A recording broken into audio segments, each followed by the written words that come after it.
Hello. Happy Wednesday. Oh, there's a puppy. Oh, hello, puppy. Alright. I better back up a bit so you can see puppy. Kinda. Oh, look at this pup. Look at him. Isn't he a cutie?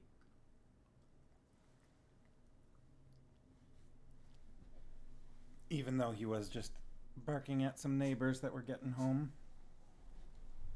a few moments ago.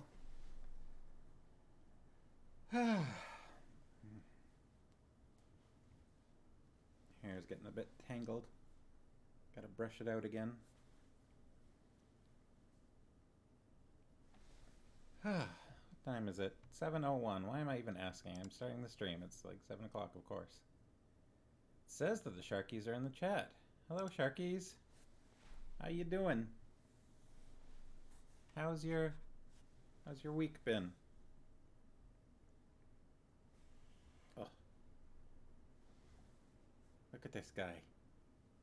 Look at this guy.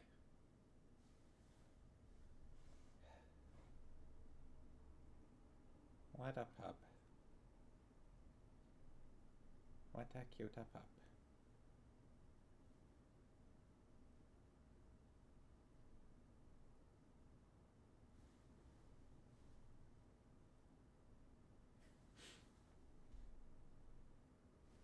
Oh, speaking of pup, I've got one of his hairs in my hair. Right there's. There. Yeah, I think I got it. And then some other fluff back here. Man, really ought to groom myself a little better before starting the stream, huh? That'd be less embarrassing, wouldn't it? Than having me plucking bits of fluff out of my hair right here in front of everybody. What is that? Oh, cottony fluff. Get out of there. Let go. Ugh. One problem with having a mane. Bits of fluff and puppy hair and stuff like to catch a ride.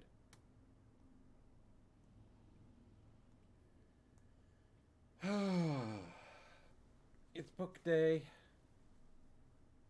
It's book o'clock on book day.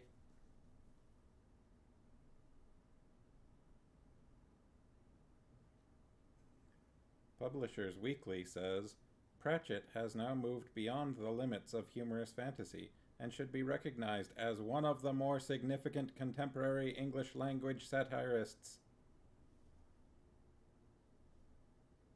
Wow. Washington Post Book World says, superb popular entertainment. That feels a little bit like kind of a backhanded compliment to me. People like to look down on popular entertainment.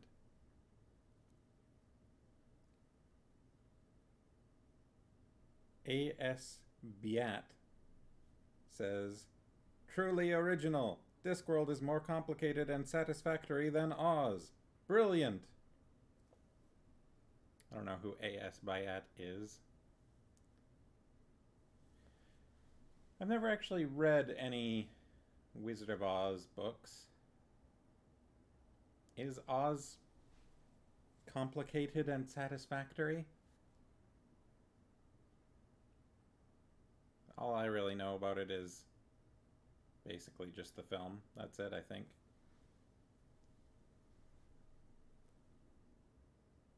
And, you know, the film was not that complicated. There are things about it that I question, right? There are things about that world that the Wizard of Oz makes me kind of wonder about.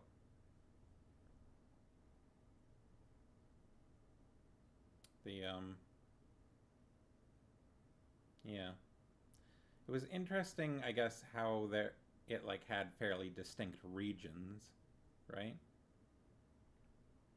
They were all sort of visually distinctive. Oh, puppy left.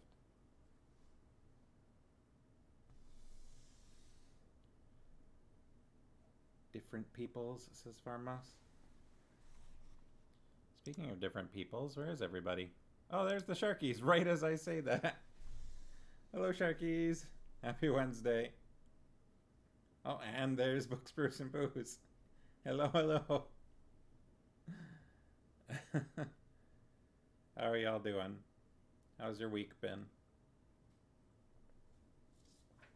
Oh. Yeah, that's not surprising that just happened. It was the tape. It was just held up with tape, and the tape was kind of unsticking. Oh well, we're in the process of packing up anyways, so those are all gonna have to go into an envelope or something for the move.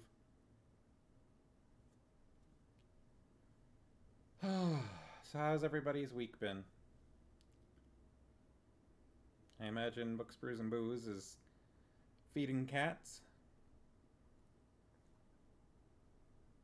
Sharky say week has been busy and tiring. Yeah, I can feel that. I've had a bit of a stressful week myself. So it goes.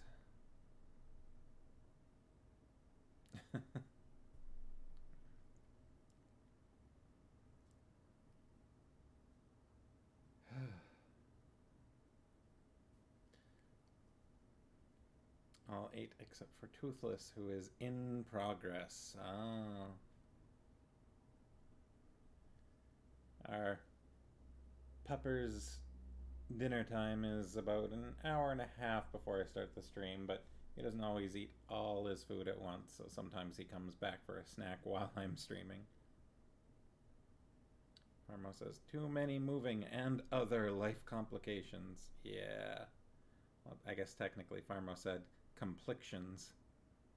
Other life complications. Finally got Precious to eat after a day or so of not eating. Kitty's in hospice. Vet appointment for Precious and Toothless tomorrow. Going to the vet is not fun.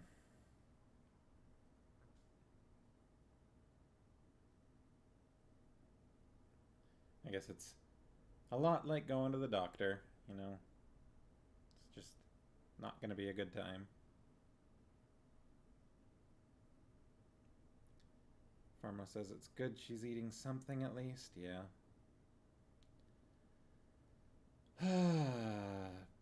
Poor kitty is right. Well, at least she's getting lots of love. Roommate brought home a new kind of treat. And that's pretty much all she ate today. Means she must enjoy the new flavor, right?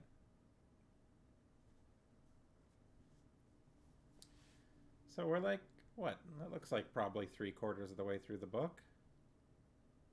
Eyeballing it. We are getting there. We are getting through Wyrd Sisters.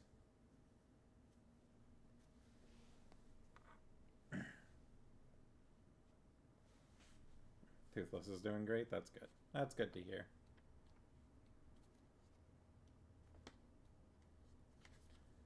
Yeah, we are on 202 out of 265 in my copy. 202 out of 265. That's where Mr. Sharky's at with Fellowship of the Ring with the kids. That's some good progress. How has that been? How have you found reading Fellowship of the Rings? Because it has been, like, I've read, read The Hobbit within the past year, and I've read The Hobbit countless times. But I haven't read The Lord of the Rings itself for a very long time.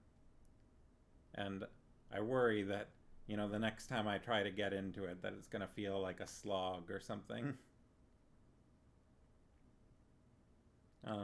So how has it felt for you? Has it felt fun? Has it been a fun read? And are you reading everything or are you skipping any bits? Because that's something like, I don't know. I don't look forward to reading multiple page long descriptions of trees. Um, but I also can't bring myself to skip anything, so. But I could be misremembering stuff too. Chucky says, it's been interesting because I do remember the books, but I've seen the movies more recently. Some parts are longer than you remember, but it has been a fun read. No skipping, especially the songs. Does Mr. Tom Bombadil, does he show up in the Fellowship of the Ring? Or is that one of the other two?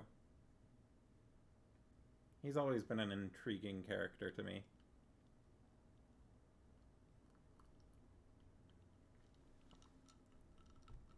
Just someone who, like, clearly does not fit in the mythology of that world. Um, but it's like acknowledged that that's how he is. Tom did show up. He was well loved. That's cute. He's just, yeah, I don't know. He's such an intriguing character, right? Like, shows up, does whatever he wants, puts on the ring, there's no effect, takes it back off, gives it back. Like, clearly just like outside of the laws of Middle Earth.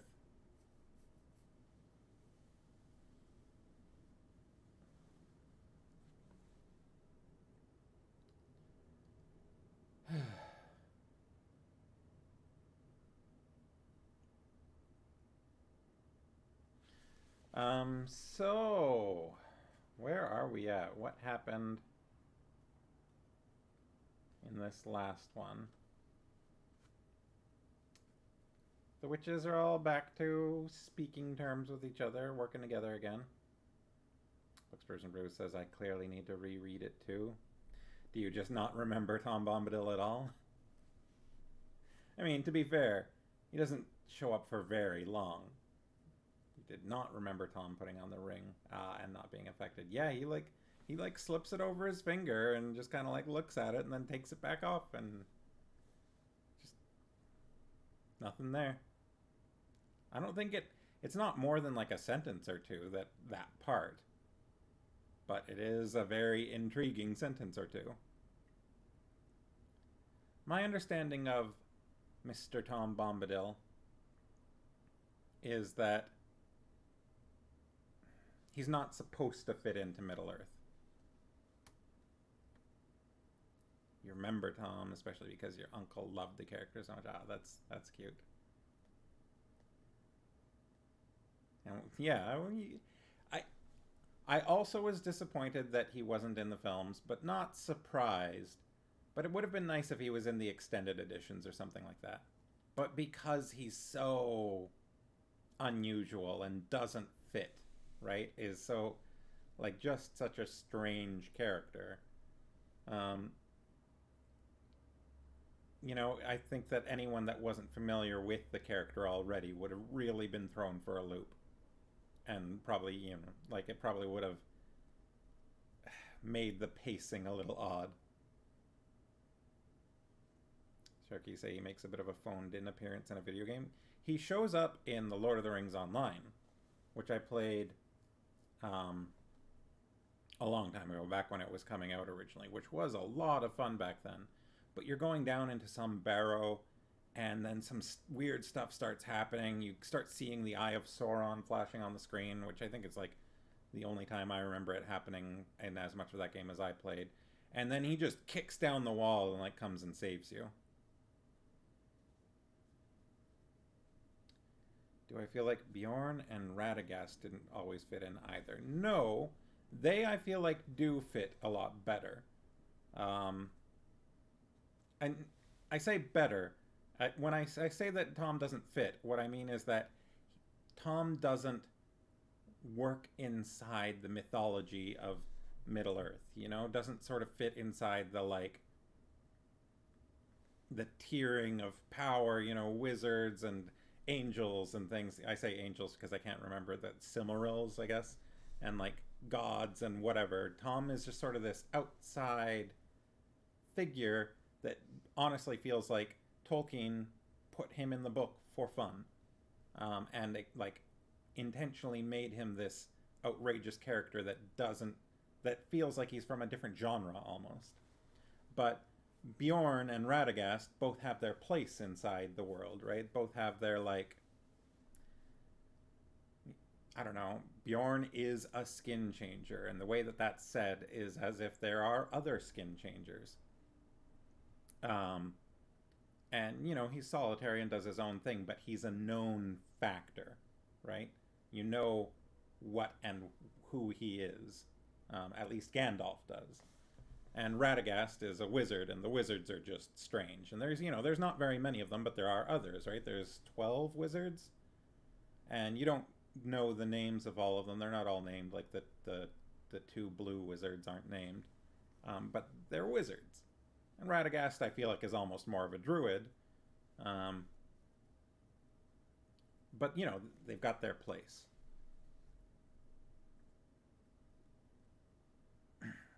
Let me see. Shark, you say having him in the movie would have made it harder to establish how much of a corrupting force the ring is. Yeah, yeah, that makes sense.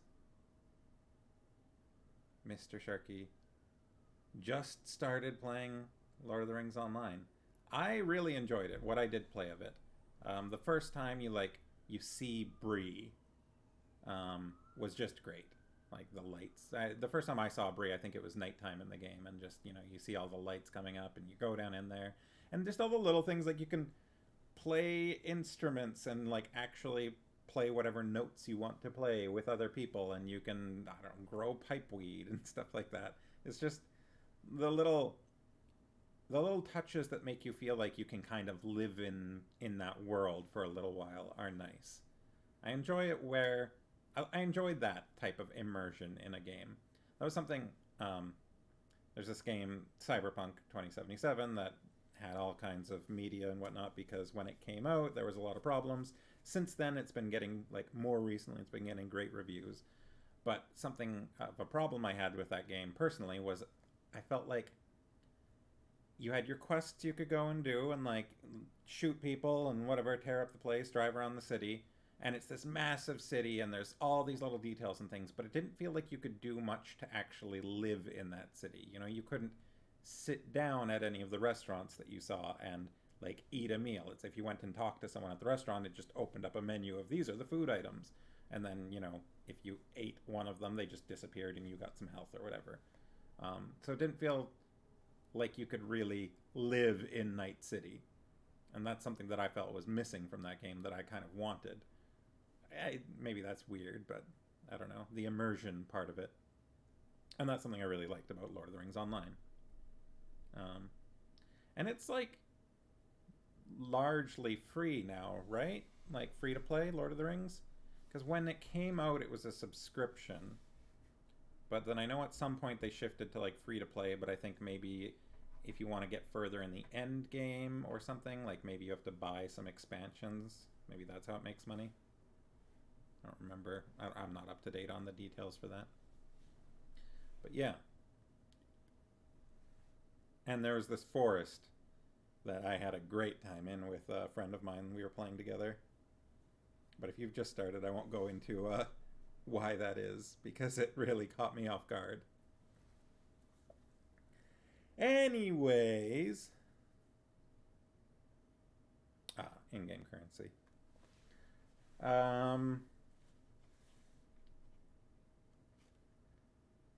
So, on Friday, we had a bunch of discussion in the book about whether or not they were going to accept the commission from Felmet. But the money was very tempting. The pay's the thing. So I misremembered that bit because I was like, they say it 3 times, but they didn't exactly. They said patronage. That was the thing. And then he says out loud, the pay's the thing. And then Huel's like, what? And he said, I said, the play's the thing. So it kind of started out more subtle with the patronage bit. That was the thing. And then the phrasing changes a bit.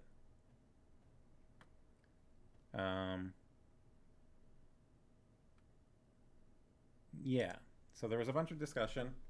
And then basically, Hwell got hit by a storm of inspiration and started writing. And we had the whole witches making some kind of something in their cauldron. Whole list of ingredients. What do we got?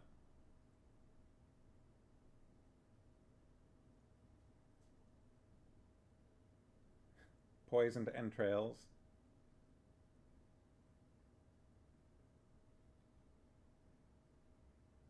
Whole grain wheat and lentils too. Tiger's chaudron. Looks like any other chaudron. We had slab and grew, but it doesn't say how slab and grew. Baboon hair and mandrake root. Carrot juice and tongue of boot. Owl hoot and glowworm glimmer. Boil and then allow to simmer. Oh boy. I'm not entirely sure. Like, it seemed like they were making that in an effort to pull Tom John to Lancre. Like, I'm not sure. I don't know. It doesn't seem like it was like they weren't making a potion. I guess this whole thing was them casting a spell.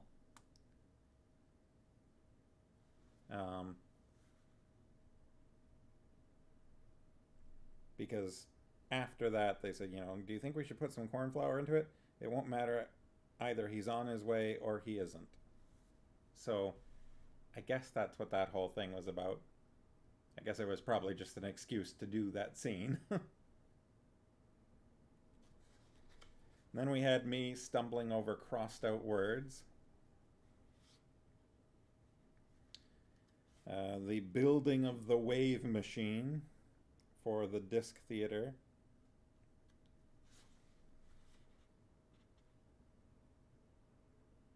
And then the witches watching Tom John's departure in their crystal ball. And then Magrat borrowing said crystal ball and spying in on the fool a little bit.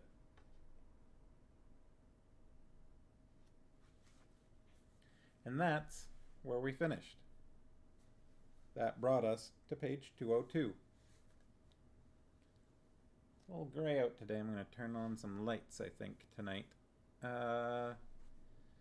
Hey Google, turn on desk lights. Got it. Turning 4 lights on. Let there be light.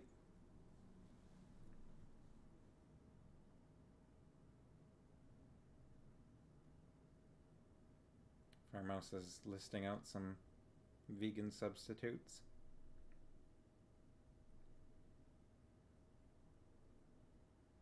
Yeah, so that's where we're at. Everybody ready? Why don't we get into it? 7:24 my time, Pacific time. So I'm going to start.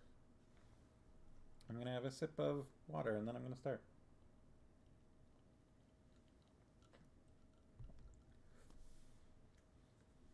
Mildly pineapple flavored water. All right. Ready? Okay. It was a long, hot summer. They didn't rush things.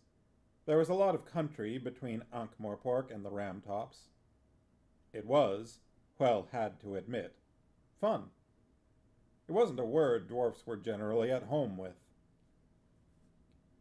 Please yourself went over well. It always did. I was talking about this with Farmhouse. Please yourself. They've mentioned it a few times. Do you think that's supposed to be like As You Like It? You think that's the Discworld equivalent of As You Like It? I don't remember any of the details of Please Yourself that they've mentioned, so I'm just going off the title. The apprentices excelled themselves. They forgot lines and played jokes. In Stolat, the whole third act of Gretelina and Melias was performed against the backdrop for the second act of The Mage Wars, but no one seemed to notice that the greatest love scene in history was played on a set depicting a tidal wave sweeping across a continent. That was possibly because Tom John was playing Gretelina. The effect was so disconcertingly riveting that Well made him swap roles for the next house, if you could apply the term to a barn hired for the day, and the effect still had more rivets than a suit of plate armor, including the helmet. And even though Gretelina in this case was now young Wimslow, who was a bit simple and tended to stutter, and whose spots might eventually clear up, the following day, in some nameless village in the middle of an endless sea of cabbages, he let Tom John play Old Miskin in Please Yourself, a role that Vittler always excelled in. You couldn't let anyone play it who was under the age of 40, not unless you wanted an old miskin with a cushion up his jerkin and grease paint wrinkles. Quell didn't consider himself old. His father had still been digging 3 tons of ore a day at the age of 200. Now he felt old. He watched Tom John hobble off the stage, and for a fleeting instant knew what it was to be a fat old man, pickled in wine, fighting old wars that no one cared about anymore, hanging grimly onto the precipice of late middle age for fear of dropping off into antiquity, but only with one hand because with the other he was giving the finger to death. Of course, he'd known that when he wrote the part, but he hadn't known it.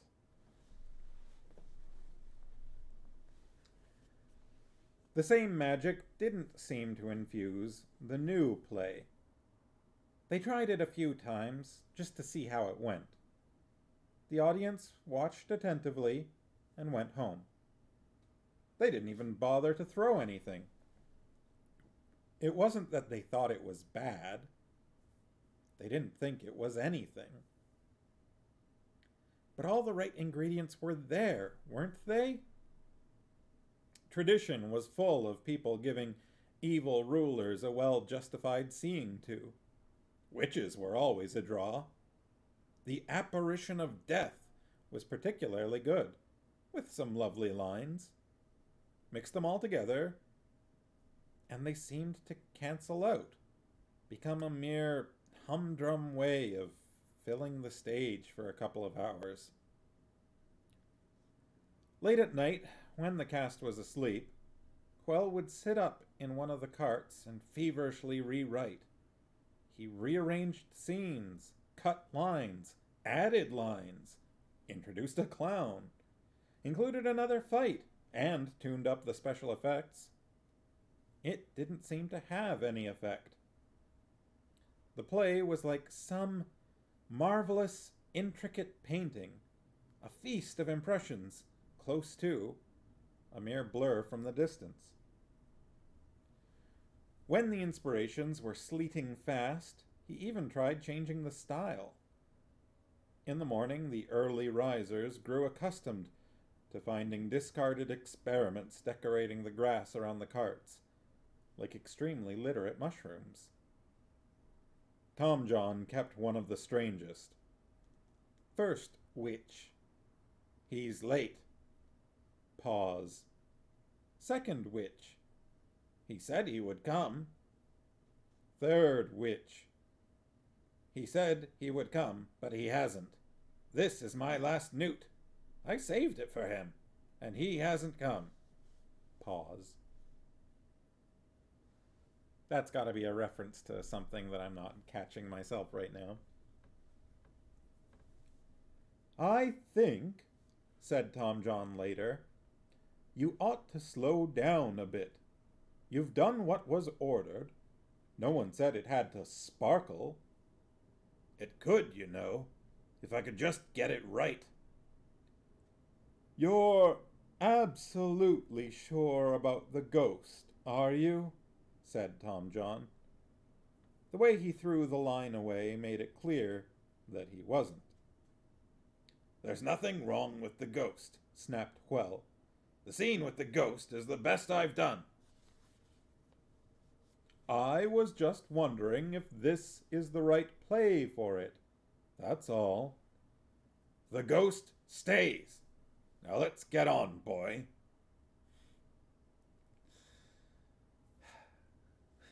Everybody hates the ghost but Well.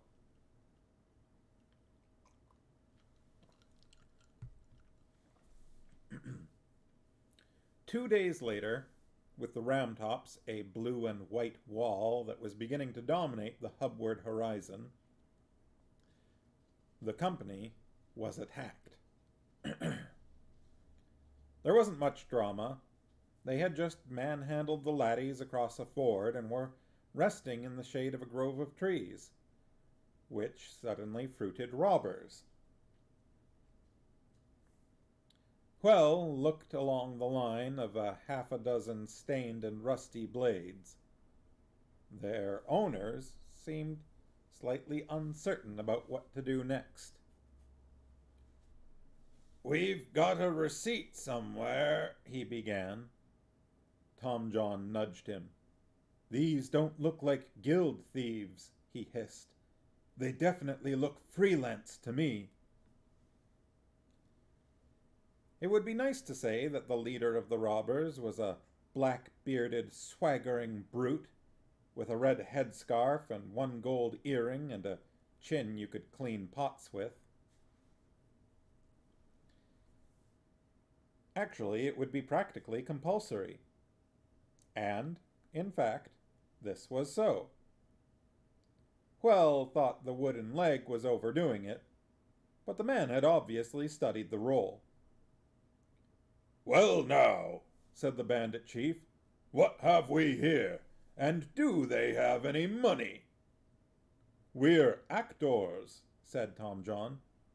"That ought to answer both questions," said Quell. "And none of your repartee," said the bandit.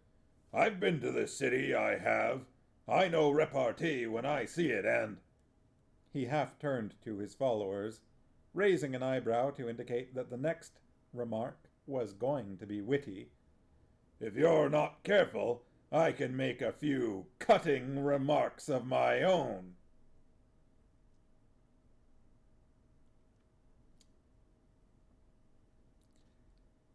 There was dead silence behind him until he made an impatient gesture with his cutlass.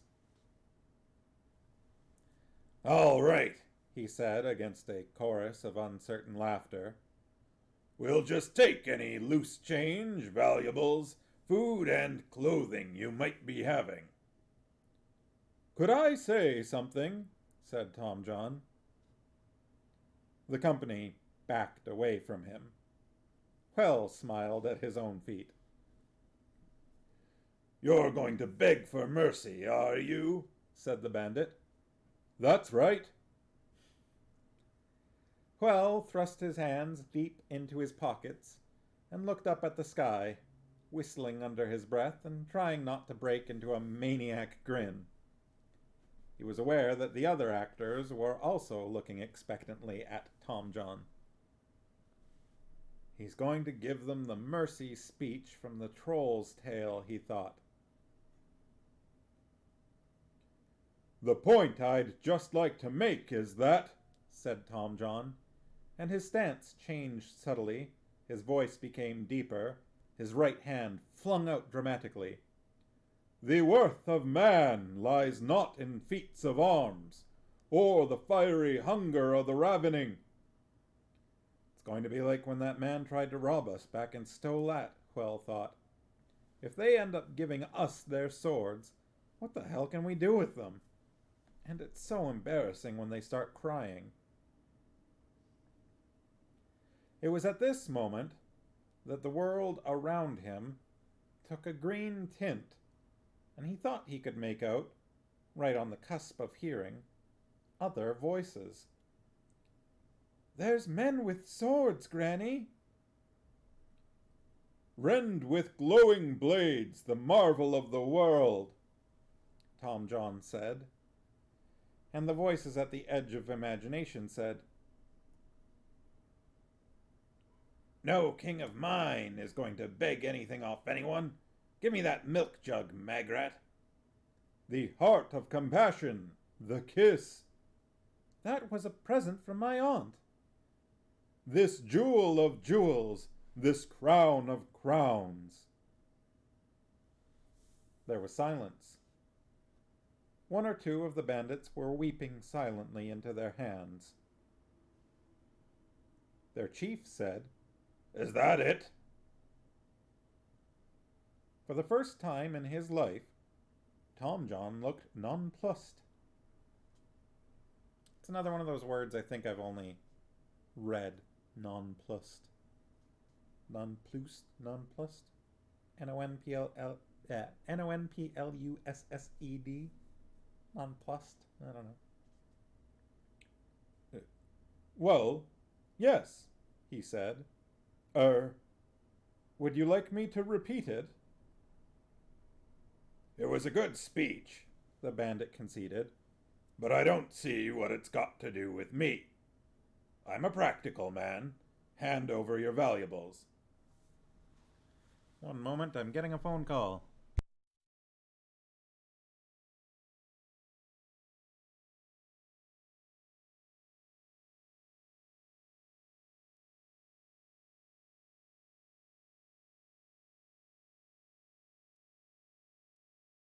Sorry about that. Books, Brews, and Booze saying we don't need a chin to clean pots. We have a magical dishwasher. Farmo says plussed, nonplussed. "Hand over your valuables." His sword came up until it was level with Tom John's throat. "And all the rest of you shouldn't be standing there like idiots," he added. "Come on, or the boy gets it." Wimslow, the apprentice, raised a cautious hand. "What?" said the bandit. Are you sure? You listen carefully, sir." "I won't tell you again. Either I hear the clink of coins, or you hear a gurgle." In fact, what they all heard was a whistling noise high in the air, and the crash as a milk jug, its sides frosted with the ice of altitude, dropped out of the sky onto the spike atop the chief's helmet. The remaining bandits took one look at the results and fled. The actors stared down at the recumbent bandit.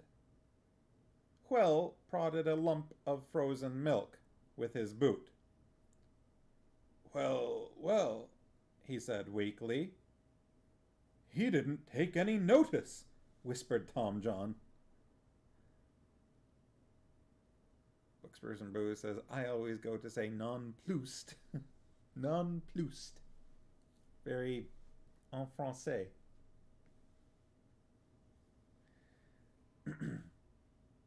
"He didn't take any notice," whispered Tom John.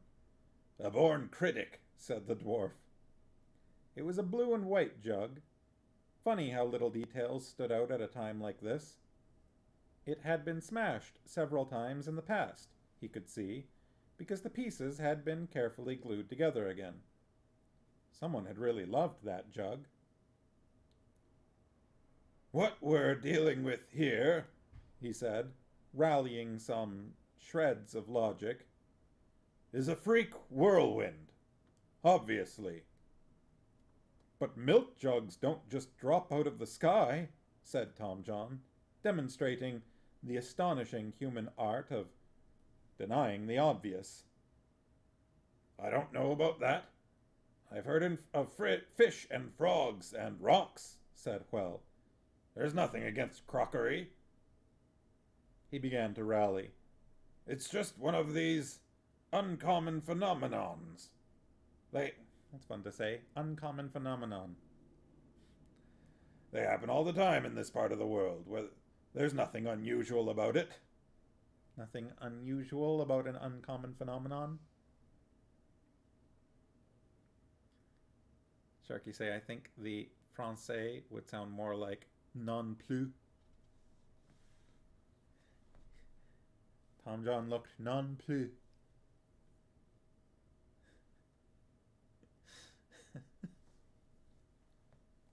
If I said that, when I was reading this, if that's how I pronounced it, and anyone that didn't have a copy of the book in their hand would be going, Tom John looked what? Non what?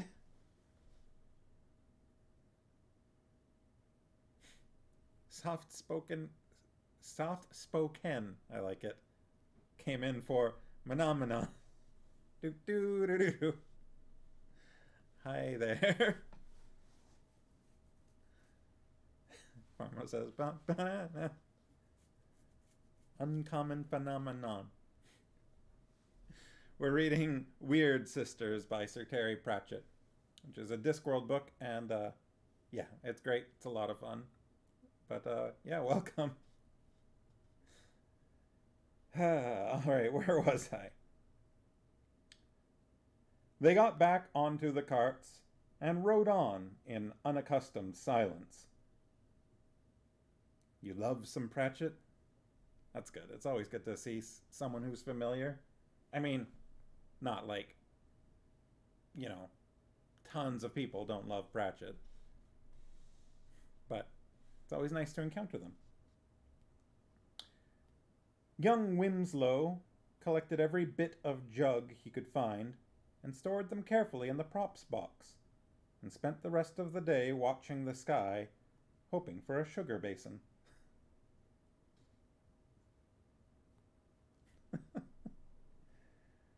The laddies toiled up the dusty slopes of the ramtops, mere motes in the foggy glass of the crystal. Are they all right? Said Magrat. They are wandering all over the place, said Granny. They may be good at acting, but they've got something to learn about the traveling. It was a nice jug, said Magrat. You can't get them like that anymore. I mean, if you'd have said what was on your mind, there was a flat iron on the shelf. There's more to life than milk jugs. It had a daisy pattern around the top. Granny ignored her. I think, she said, it's time we had a look at this new king. Close up. She cackled. You cackled, Granny, said Magrat darkly. I did not. It was... Granny fumbled for a word. A chuckle. I bet Black Alice used to cackle. You want to watch out you don't end up the same way as she did, said Nanny from her seat by the fire. She went a bit funny at the finish, you know. Poisoned apples and such like. Just because I might have chuckled a bit roughly, sniffed Granny. She felt that she was being unduly defensive. Anyway, there's nothing wrong with cackling. In moderation.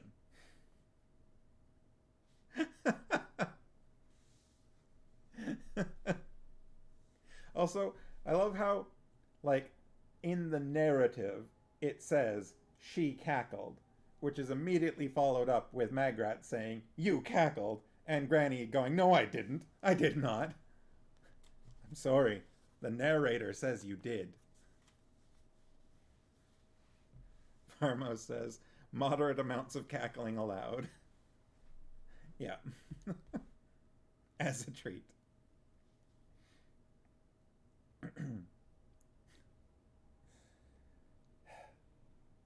I think, said Tom John, that we're lost. Farmo says, I love a good cackle. Well looked at the baking purple moorland around them, which stretched up to the towering spires of the round-tops themselves. Even in the height of summer, there were pennants of snow flying from the highest peaks. Soft-spoken says, I love it when the narrator and death argue. Sharky say, Mrs. Sharky cackles when she bowls and when playing cards. I don't remember death arguing with the narrator, but it's been a long time since I've read one of the actual death books. So, because I would have guessed that, like that's where he gets the most, I was going to say screen time, but you know what I mean. I'd imagine that that's where it happens.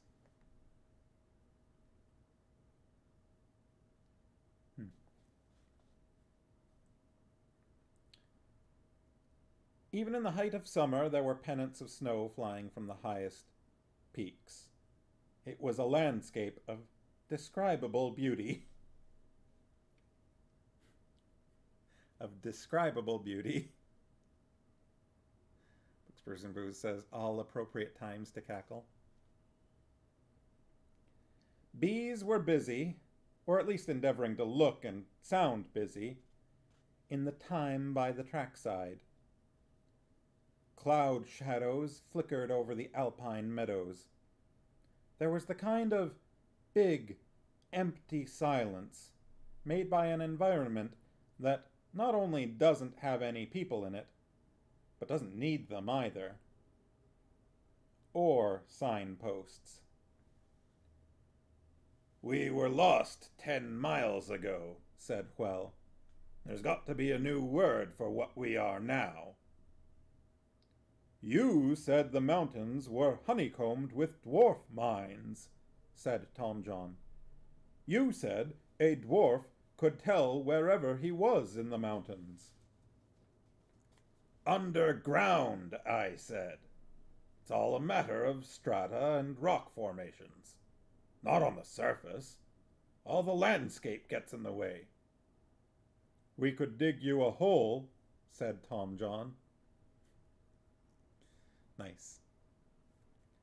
But it was a nice day, and, as the road meandered through clumps of hemlock and pine, outposts of the forest, it was pleasant enough to let the mules go at their own pace. The road, Whell felt, had to go somewhere. This geographical fiction has been the death of many people. Roads don't necessarily have to go anywhere. They just have to have somewhere to start. We are lost, aren't we? Said Tom John after a while. Certainly not. Where are we then?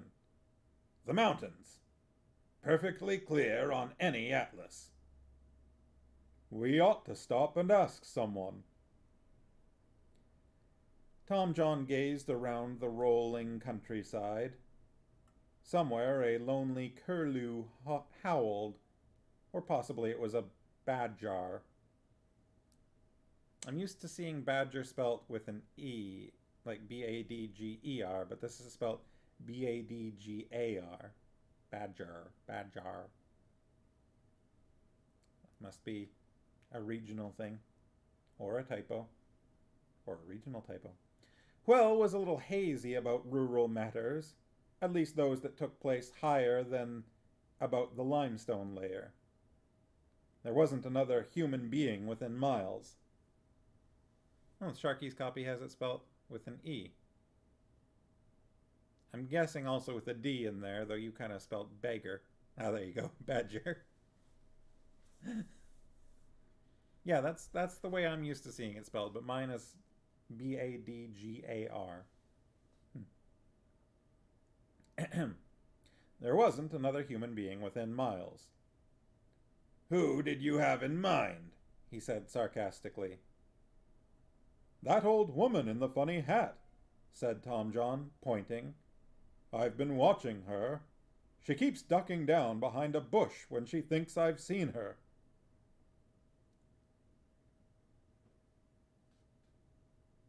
Whell turned and looked down at a bramble bush, which wobbled.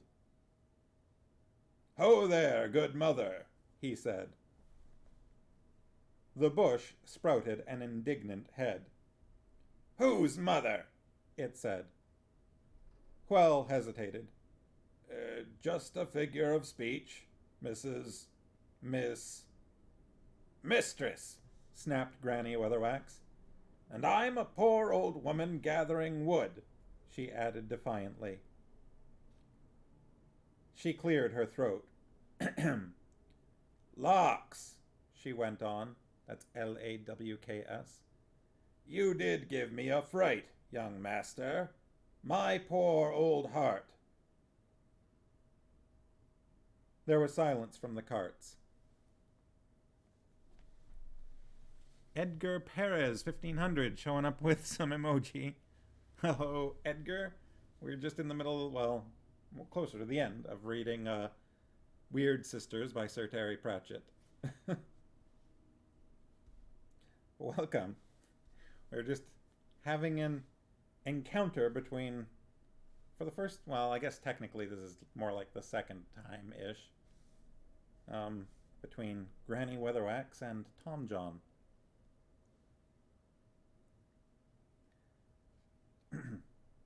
There was silence from the carts. Then Tom John said, I'm sorry? What? Said Granny. Your poor old heart, what? What about my poor old heart? Said Granny, who wasn't used to acting like an old woman and had a very limited repertoire in this area. But it's traditional that young heirs seeking their destiny get help from mysterious old women gathering wood, and she wasn't about to buck tradition. It's just that you mentioned it, said Whell. Well, it isn't important. Locks. I expect you're looking for Lancre, said Granny testily, in a hurry to get to the point. Well, yes, said Tom John. All day.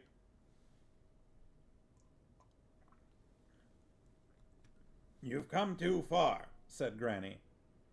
Go back about 2 miles, and then take the track on the right, past the stand of pines. Wimslow tugged at Tom John's shirt. When you meet a mysterious old lady in the road, he said, you've got to offer to share your lunch, or help her across the river. You have? It's terribly bad luck not to. Tom John gave Granny a polite smile. Would you care to share our lunch, good ma'am? Granny looked doubtful. What is it? Salt pork. She shook her head. Thanks all the same, she said graciously, but it gives me wind.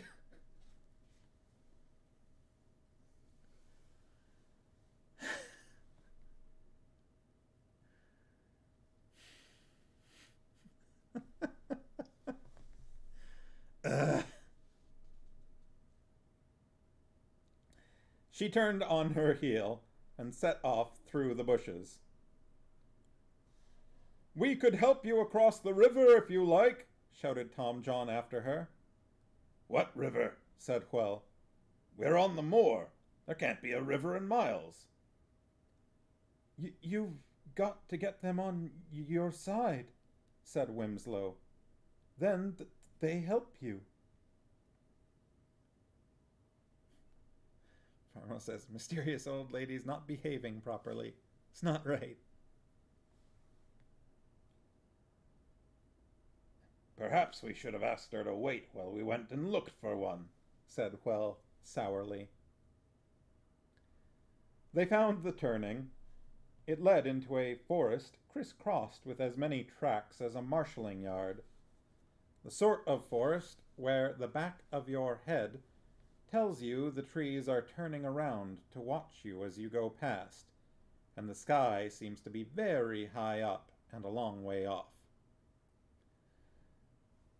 Despite the heat of the day, a dank, impenetrable gloom hovered among the tree trunks, which crowded up to the track as if intending to obliterate it completely. They were soon lost again, and decided that being lost somewhere where you didn't know where you were was even worse than being lost in the open. Wrap my brain around that one. She could have given more explicit instructions, said Huel. Like ask at the next crone, said Tom John. Look over there. He stood up in the seat. Ho there, old... Good, he hazarded. Magrat pushed back her shawl. Just a humble wood-gatherer, she snapped. She held up a twig for proof.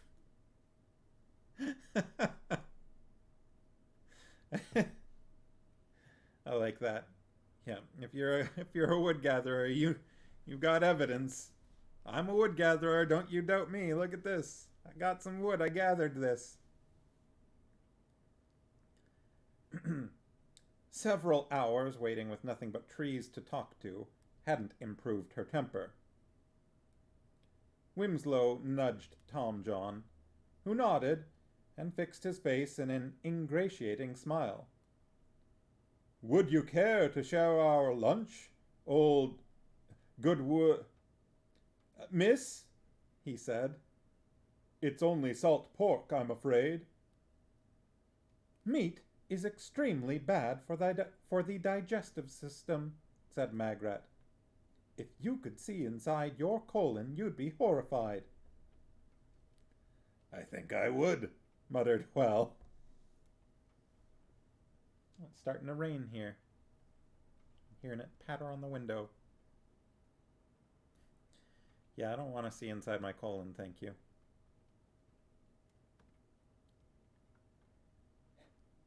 Did you know that an adult male carries up to 5 pounds of undigested red meat in his intestines at all times? Said Magrat, whose informative lectures on nutrition had been known to cause whole families to hide in the cellar until she went away. Whereas pine kernels and sunflower seeds... Pretty sure that undigested red meat bit is a bit of nonsense. Don't worry about it. There aren't any rivers around that you need helping over, are there? Said Tom John desperately. Don't be silly, said Magrat. I'm just a humble wood-gatherer, Lox, collecting a few sticks and mayhap directing lost travelers on the road to Lancre. Ah, said Huel. I thought we'd get to that. You fork left up ahead and turn right at the big stone with the crack in it. You can't miss it, said Magrat. Fine, growled Huel. Well, we won't keep you. I'm sure you've got a lot of wood to collect and so forth. He whistled the mules into a plod again, grumbling to himself. When, an hour later, the track ran out among a landscape of house-sized boulders, Huel laid down the reins carefully and folded his arms. Tom John stared at him. What do you think you're doing? He said. Waiting, said the dwarf grimly. It'll be getting dark soon. We won't be here long, said Huel. He's a playwright. Of course he can recognize a trope when he's in the middle of one. Eventually, Nanny Og gave up and came out from behind her rock. It's salt pork, understand? Said Well sharply. Take it or leave it, okay? Now, which way's Lancre? Keep left. Keep on, left at the ravine. Then you pick up the track that leads to a bridge. You can't miss it, said Nanny promptly. Well grabbed the reins. You forgot about the locks. Bugger. Sorry. Locks. And you're a humble old wood-gatherer, I expect, said Well went on. Spot on, lad, said Nanny cheerfully. Just about to make a start, as a matter of fact. Tom John nudged the dwarf. You forgot about the river, he said. Well glared at him. Oh, yes, he muttered. And can you wait here while we go and find a river? To help you across, said Tom John carefully. Nanny Og gave him a bright smile. There's a perfectly good bridge, she said. But I wouldn't say no to a lift. Move over.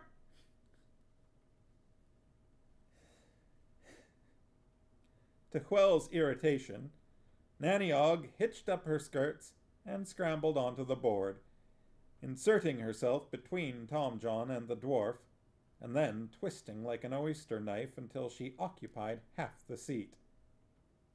You mentioned salt pork, she said. There wouldn't be any mustard, would there? Of course, Nanny's going to be the one to actually accept the offer of lunch. No, said Well sullenly. Can't abide salt pork without condiments, said Nanny conversationally. But pass it over anyway. Wimslow wordlessly handed over the basket holding the troops' supper. Nanny lifted the lid and gave it a critical assessment. That cheese in there is a bit off, she said. It needs eating up quick. What's in the leather bottle? Beer, said Tom John, a fraction of a second before Well had the presence of mind to say, water. Pretty weak stuff, said Nanny, eventually. She fumbled in her apron pocket for her tobacco pouch. Has anyone got a light? She inquired. A couple of actors produced bundles of matches. Nanny nodded and put the pouch away. Good, she said. Now, has anyone got any tobacco?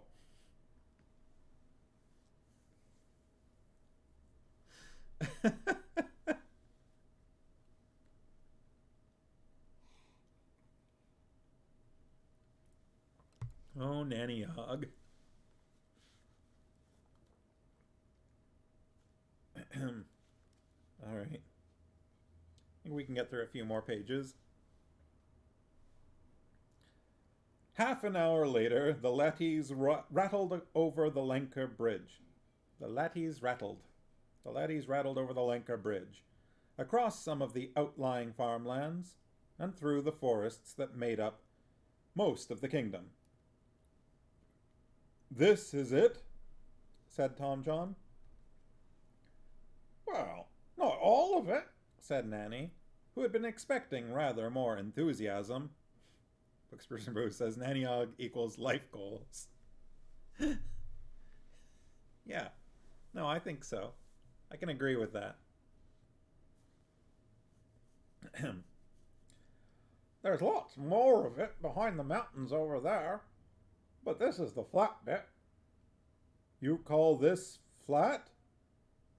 Flat-ish, Nanny conceded. But the air's good. That's a palace up there, offering outstanding views of the surrounding countryside. You mean forests? You'll like it here, said Nanny encouragingly. It's a bit small. Nanny thought about this. She'd spent nearly all her life inside the boundaries of Lancre. It had always seemed about the right size to her. Bijou, she said.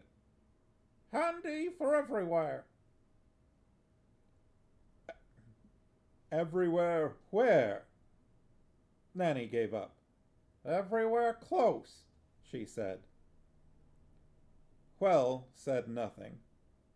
The air was good, rolling down the unclimbable slopes of the round tops like a sinus wash, tinted with turpentine from the high forests.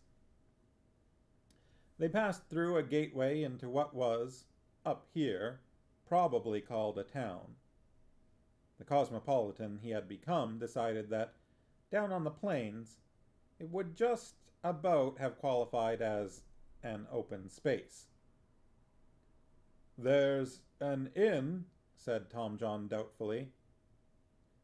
Well followed his gaze. "Yes," he said eventually. "Yes, it probably is." "When are we going to do the play?"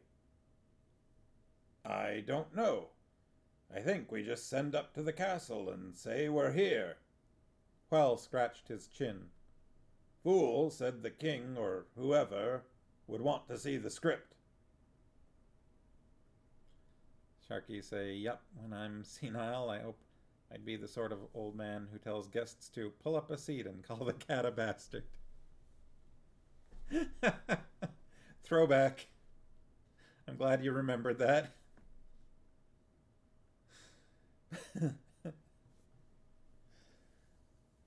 But maybe don't if it's Grebo.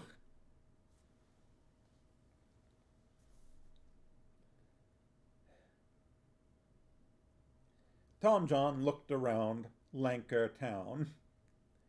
It seemed peaceful enough. It didn't look like the kind of place likely to turn actors out at nightfall. It needed the population. "This is the capital city of the kingdom," said Nanny Og. Not called a town. Said probably called a town. Nope, this is the capital city. "This is the capital city of the kingdom," said Nanny Og. "Well-designed streets, you'll notice." "Streets?" said Tom John. Weird. Randomly mine here says granny instead of nanny, but I think it's supposed to be nanny all the way through. I don't think granny suddenly apparated. It says street, and then it says corrected granny, but I think it's supposed to be nanny. "Also, houses in quite good repair. Stone's throw from river."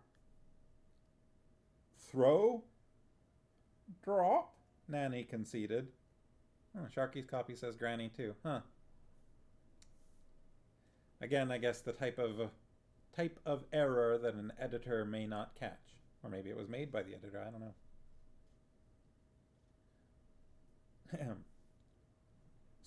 "Stone's throw from the river." "Throw?" "Drop," Nanny conceded. "Neat middens. Look, and extensive." "Madam, we've come to entertain the town, not buy it," said Well. Nanny Og looked sidelong at Tom John.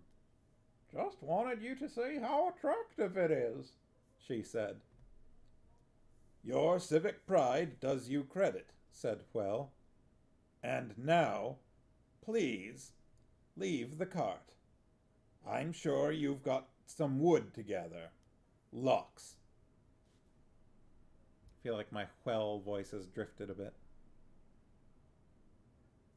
Sharky say error that never got caught. Yeah, it's one of those things where it's like, if you weren't following the narrative, it makes sense, grammatically, right? Like it's not a wrong word, it's a wrong character.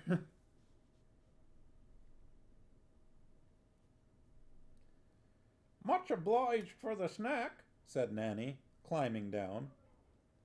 "Meals," corrected Well. Tom John nudged him. "You ought to be more polite," he said. "You never know." He turned to Nanny. "Thank you, good—" Oh, she's gone. Yeah, I thought Ben might get noisy. There's some people making some noise outside. And Benabik has just noticed it, so he's warming up.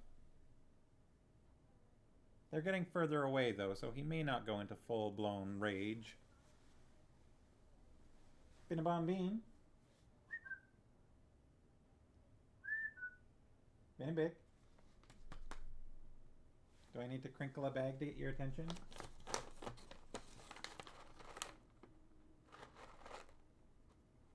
Not interested.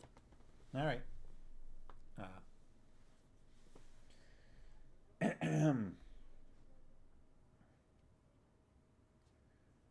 They've come to do a theatre, said Nanny. Granny Weatherwax carried on shelling beans in the sun, much to Nanny's annoyance. Well, aren't you going to say something? I've been finding out things, she said. Picking up information. Not sitting around making soup. Stew. I reckon it's very important, sniffed Nanny. What kind of a theatre? They didn't say. Something for the Duke, I think. What's he want a theatre for? They didn't say that either. It's probably all a trick to get in the castle, Granny said knowingly. Very clever idea. Did you see anything in the carts? Boxes and bundles and such. They'll be full of armor and weapons, depend on it. Nanny Ogg looked doubtful. They didn't look very much like soldiers to me. They were awfully young and spotty. Clever. I expect in the middle of the play the king will manifest his destiny right where everyone can see him. Good plan. That's another thing, said Nanny, picking up a bean pod and chewing it. He doesn't seem to like the place much. Of course he does. It's in his blood. I brought him the pretty way. He didn't seem very impressed. Granny hesitated. He was probably suspicious of you, she concluded. He was probably too overcome to speak, really. Got your 4-cheese pizza and orange juice? Nice. That sounds like a good evening. I've got some leftover pizza in the fridge myself.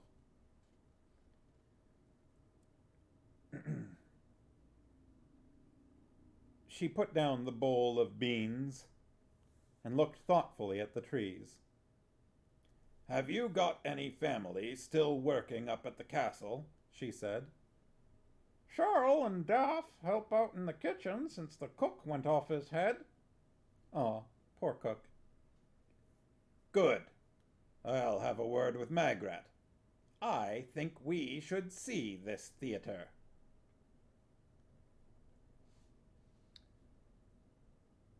Perfect, said the Duke. It's been a while. We haven't heard from Felmet in like 15 years. Thank you, said Huel. You've got it exactly spot on about that dreadful accident, said the Duke. You might almost have been there. Ha! Ha! You weren't, were you? Said Lady Felmet, leaning forward and glaring at the dwarf. I just used my imagination, said Huel hurriedly. Farmos laughing at the 15 years comment. The Duchess glared at him, suggesting that his imagination could consider itself lucky it wasn't being dragged off to the courtyard to explain itself to 4 angry wild horses and a length of chain. Ew. Farmo says, ha ha, time skip joke. Okay, I get it. It wasn't good. Fine. Come on. It was okay.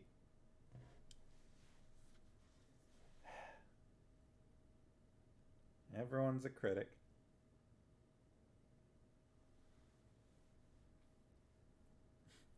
Farmo says, I laughed. You can see right there.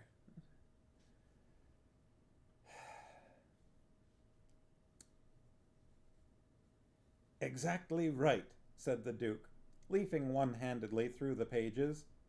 "This is exactly how it was." "Will have been," said the Duchess. The Duke turned another page. "You're in this too," he said. "Amazing. It's a word for word how I'm going to remember it. I see you've got death in it too." "Always popular," said Hwell. "People expect it." "How soon can you act it?" "Stage it," corrected Hwell, and added, "We've tried it out. As soon as you like." "Then we can get away from here," he said to himself. "Away from your eyes like two raw eggs, and this female mountain in the red dress, and this castle which seems to act like a magnet for the wind. This is not going to go down as one of my best plays. I know that much."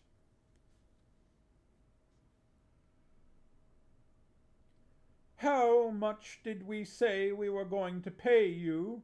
said the Duchess. "I think you mentioned another 100 silver pieces," said Hwell. "Worth every penny," said the Duke. Hwell left hurriedly before the Duchess could start to bargain. But he felt he'd gladly pay something to be out of this place. Bijou, he thought. Gods, how could anyone like a kingdom like this?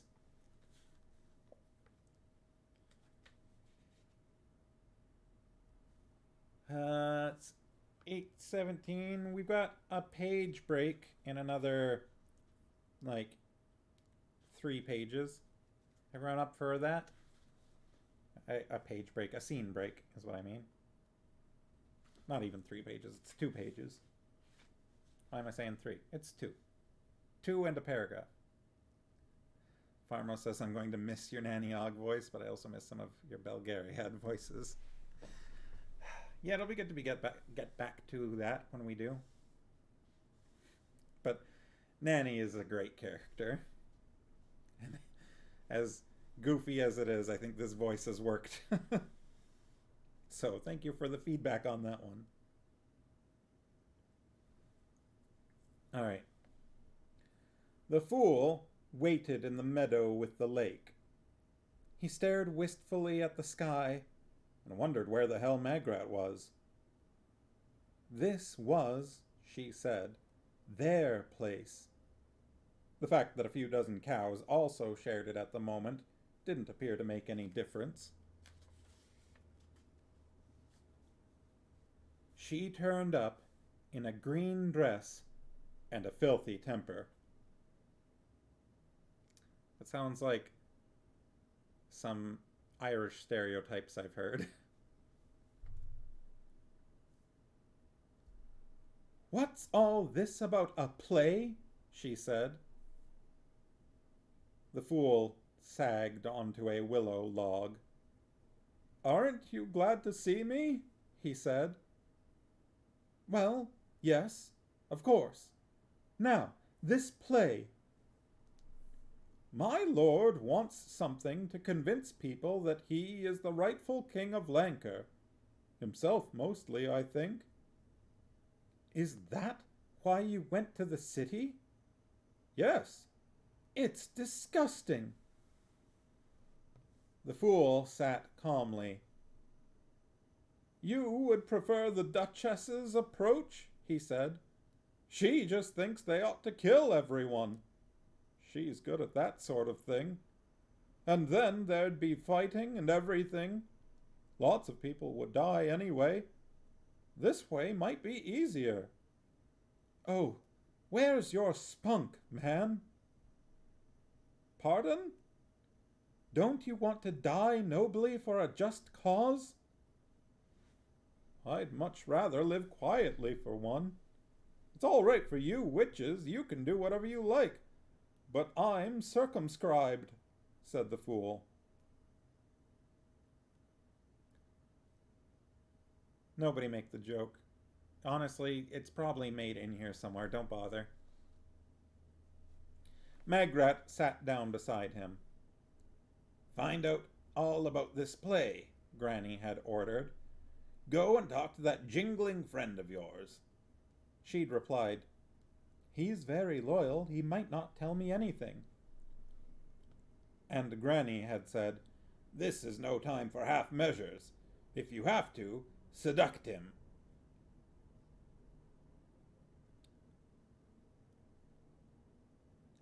"When's this play going to be, then?"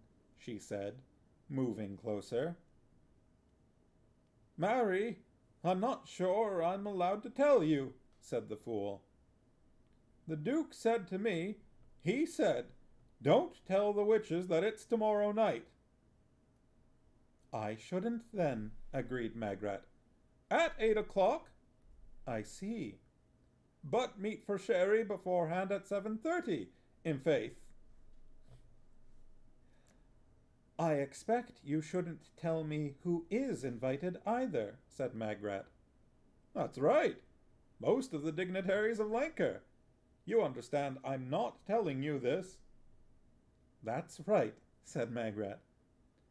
"But I think you have a right to know what it is you're not being told." "Good point. Is there still that little gate around the back that leads to the kitchens?" "The one that is often left unguarded." "Yes." "Oh, we hardly ever guard it these days."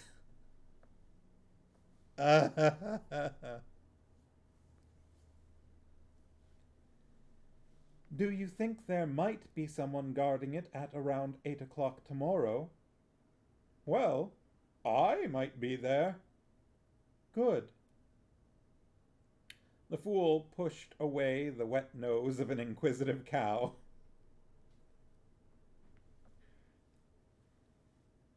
"The Duke will be expecting you," he added.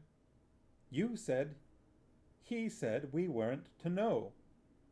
"He said I mustn't tell you. But he also said, 'They'll come anyway, I hope they do.'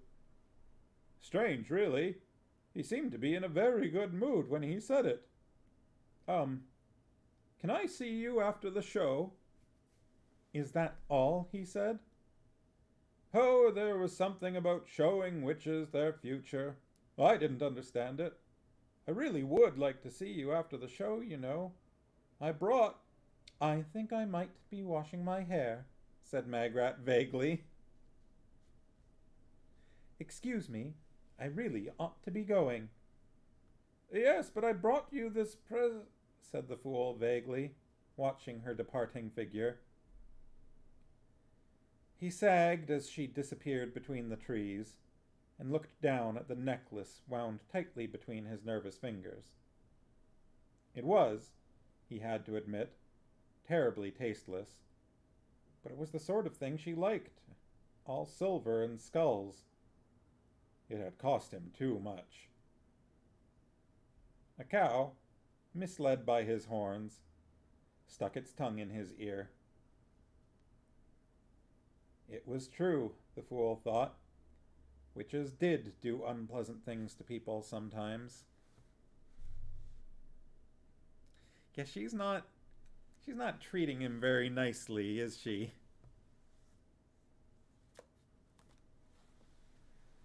Not for a while.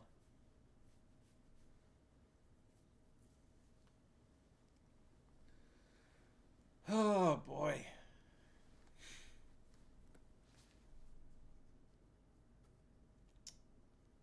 We're getting through it.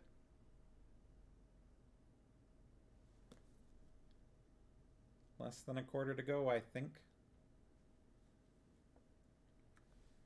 We'll be at 2:18 on Friday. So, how is this play going to come together, huh?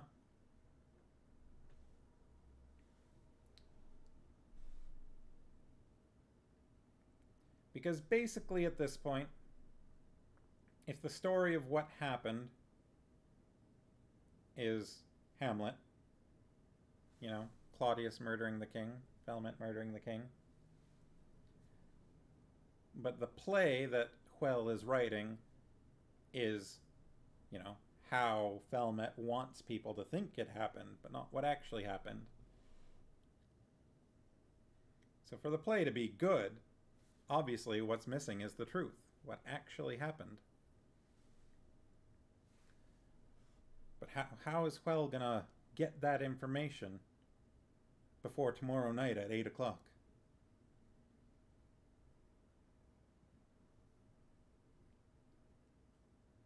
There's no way they're gonna put on a big bad performance. Destiny and all that. As well as just gonna get hit with some more inspiration. Yeah, tomorrow night at 8 o'clock.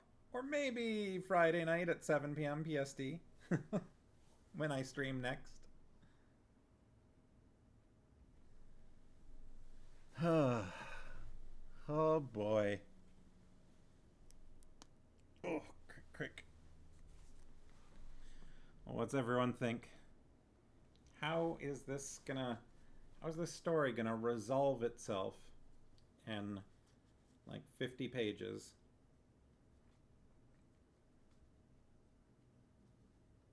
Less than 50 pages. Like 47 or 48 pages, something like that. I could potentially get a pupper now if I called him.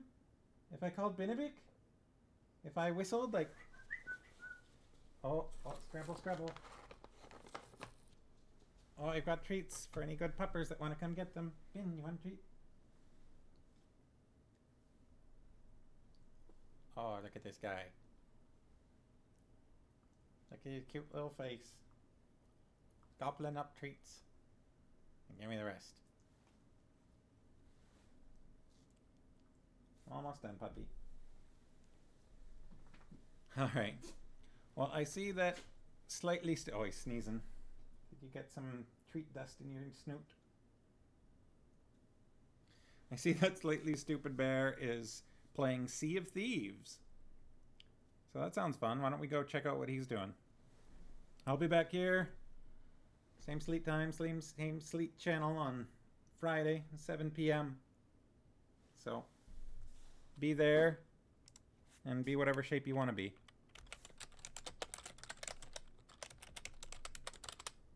Let's raid Bear and give his stream a little boost. Alright. Good night, everybody. See you on Friday. I hope you have a good rest of the week. Alright. Bye-bye for now. Talk to you then.